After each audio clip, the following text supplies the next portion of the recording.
parts of Arabia, an insurgency war was raging years before I got to France. Tribes of Bedouins had united to fight a war that was very different from the one we fought in the trenches.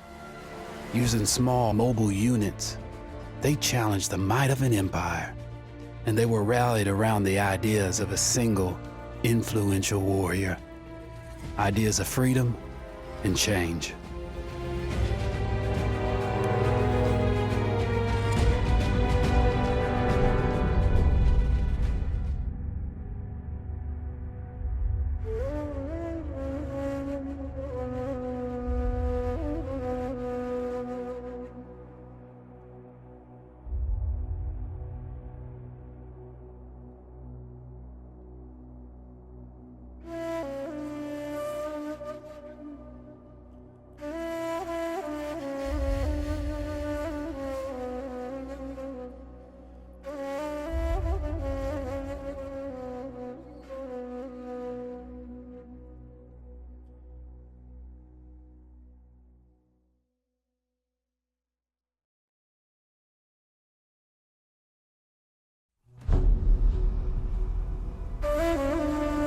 The Arabian Desert, a vast ocean of drifting sands and scorched, sun-baked rocks. Beneath these endless dunes, oil, the lifeblood of our new mechanical century. For more than 400 years, the Ottoman Empire has ruled these lands, controlling all that's to be found here. But the Ottomans do not rule unopposed. Small bands of Bedouin rebels have united to overthrow the empire. They strike without warning and then vanish into the desert. Fighting alongside them is a lone British officer whose exploits have earned him wide renown. The world has taken to calling this man Lawrence of Arabia. In the desert, you rely on good planning, but you also hope for a dash of luck. And luck was with us when we learned of a recently derailed Ottoman train carrying a most interesting piece of cargo.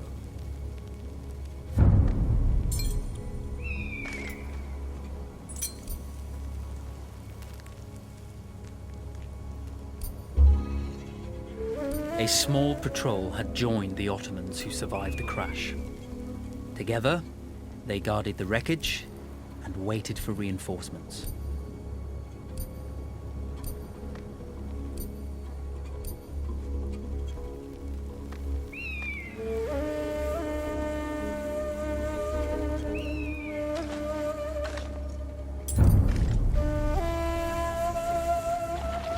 We strive to do what we think is right and push through those who would stop us from achieving this, no matter the cost.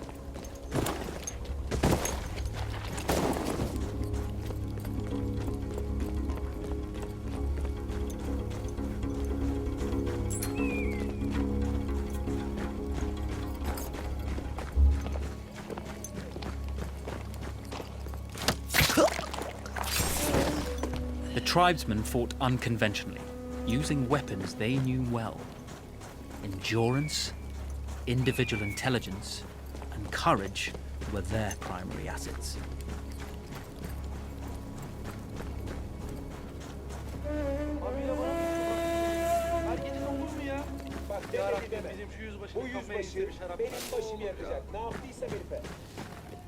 Başkasına anlat.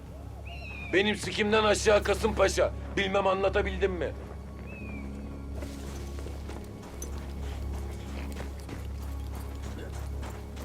Koku ne lan?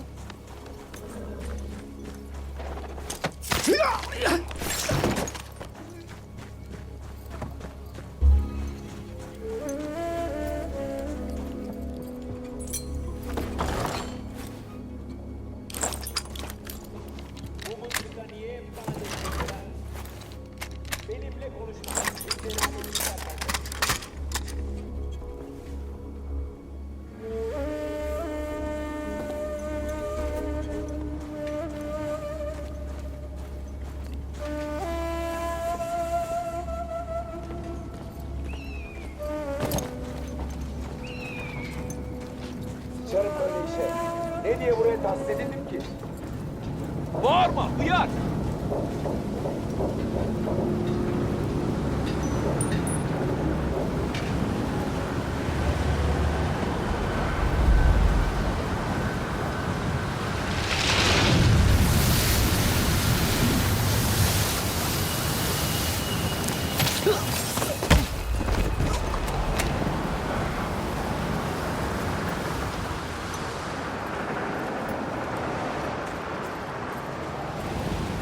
Kahpenin doğduğu.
Vaziyetini bozma. Tamam.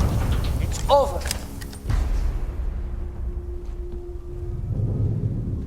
Well, you did not think we would be fast enough to catch you here, did you? Lawrence of Arabia.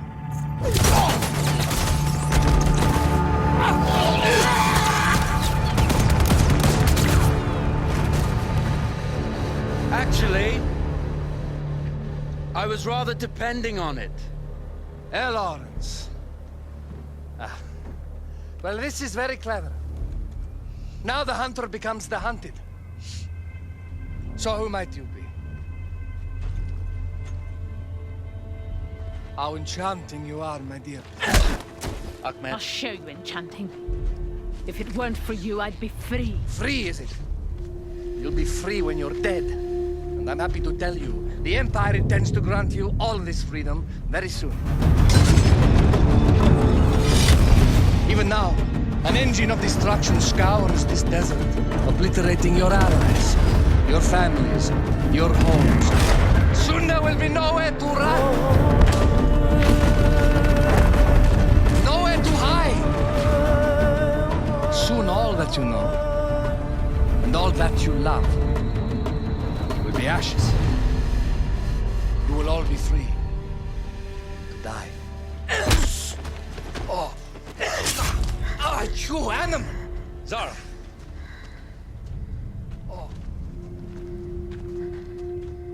Now, I understand that you would like nothing more than to strip the flesh from that man's feet and send him off into the desert naked to die. But think about it. You're right. I'm sorry. My friend here, she can be a little brusque. You're going to tell me how to lie to your train so we can lure it into a trap and destroy it. Impossible. To even begin to talk to that train, you would need an entire book of communication codes. Oh, like this one, you mean? You can never stop the progress of machines. One day, the whole world will take your lands and the precious black gold beneath its sands. We shall see, my friend.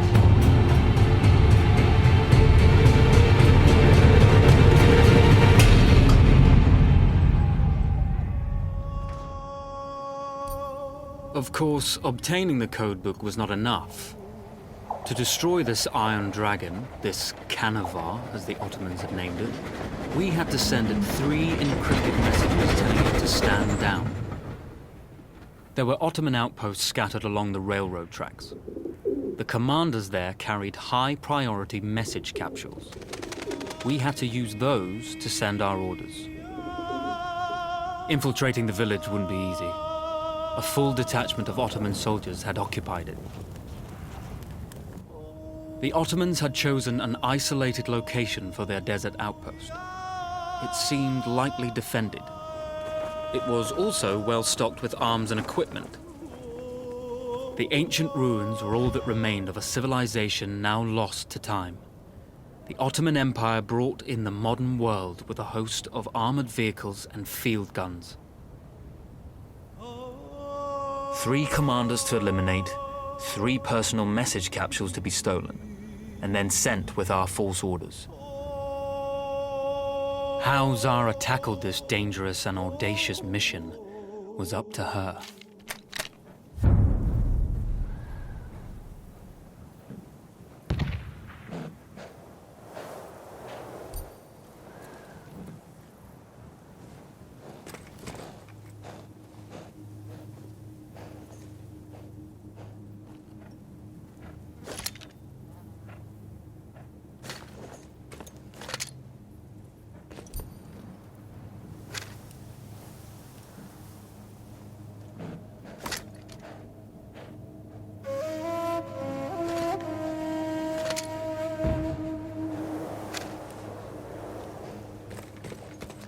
The Bedouin treasured their horses, and in return, those animals granted their riders unparalleled speed and mobility.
Beyler yukarı!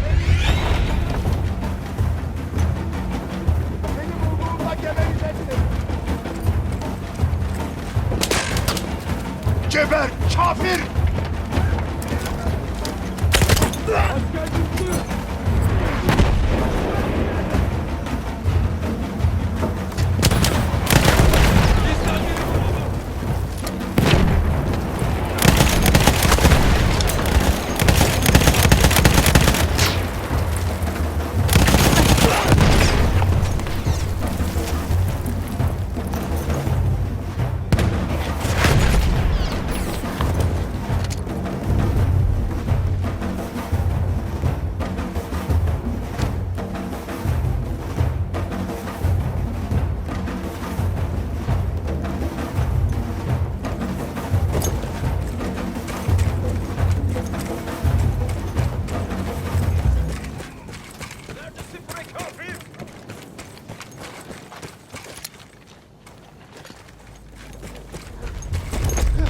Dur lan!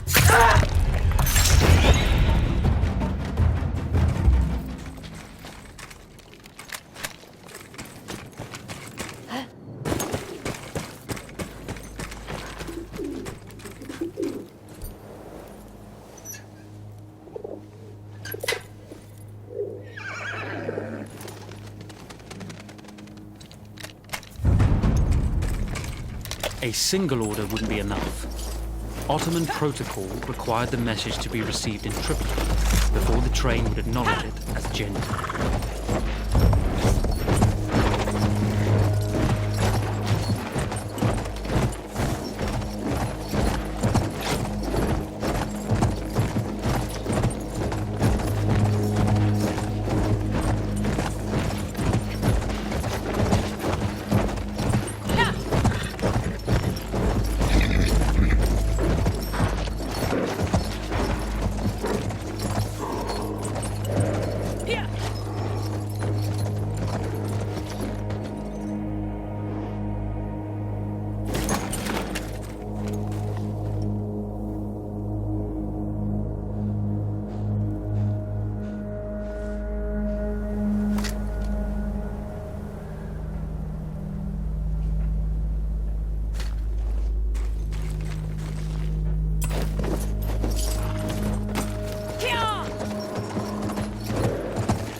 We were putting a great deal of trust in Zara's capabilities, but I had complete confidence that she would carry the day.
Habire bana döşüyorlar şu milleti. Her gece de olur mu ya?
you see, the message had already been sent, my dear.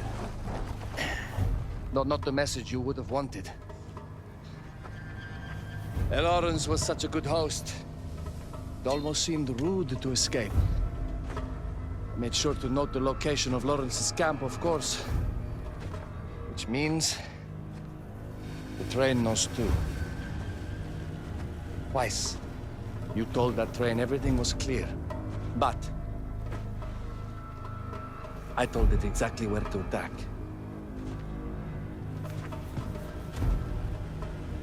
The beast has your scent, my dear.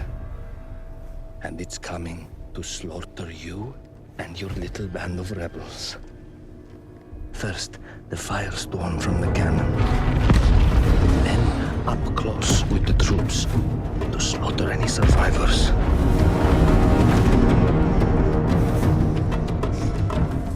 The legend of Lawrence of Arabia dies tonight.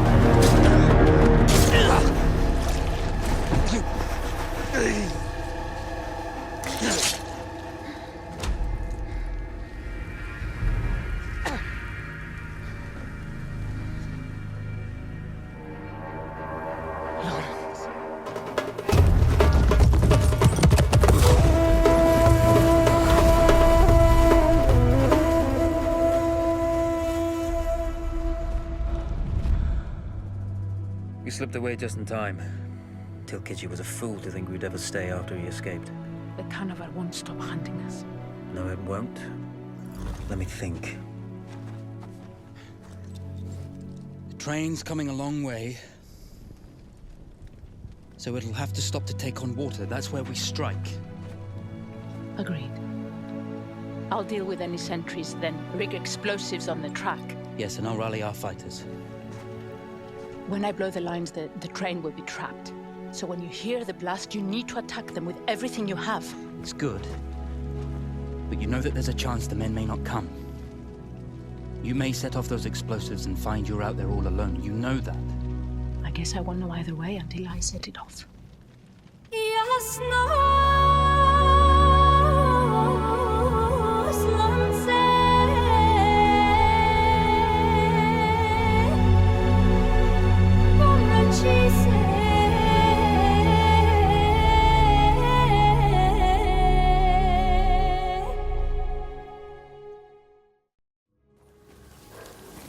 Man makes plans, and God laughs.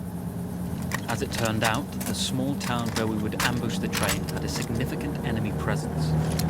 Those troops would have to be dealt with before the explosives could be set.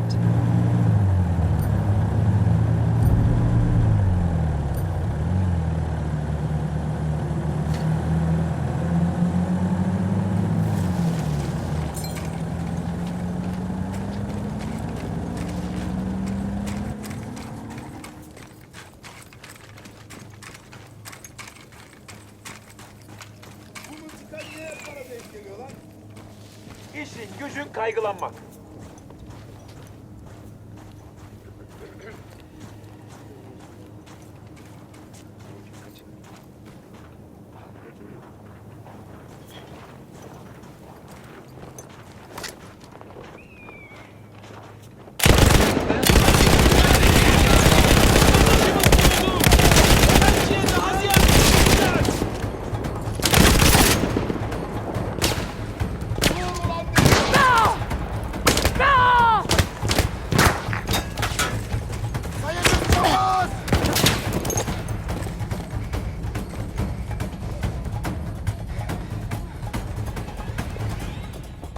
İntikaldeyim.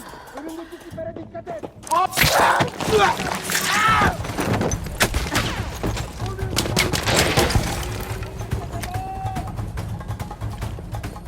Müdafaa ediyorum. Üzerine ilerle.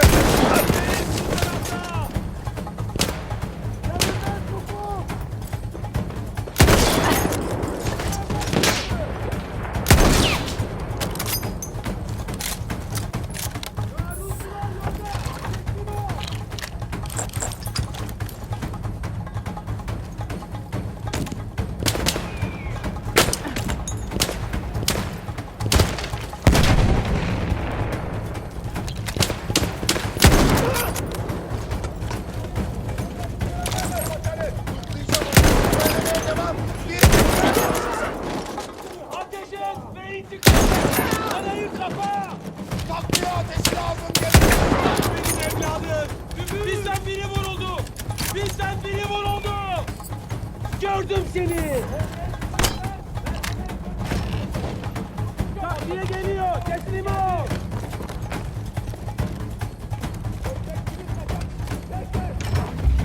Taarruzcular geliyor! Sıvışamazsın artık!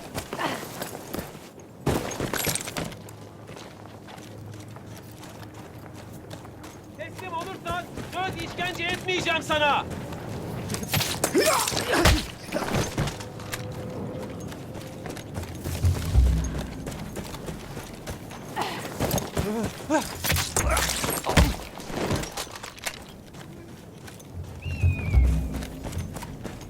When facing armoured opposition, we often use the Ottomans' own weapons against them. Anti-tank grenades, field guns, whatever we could lay our hands on.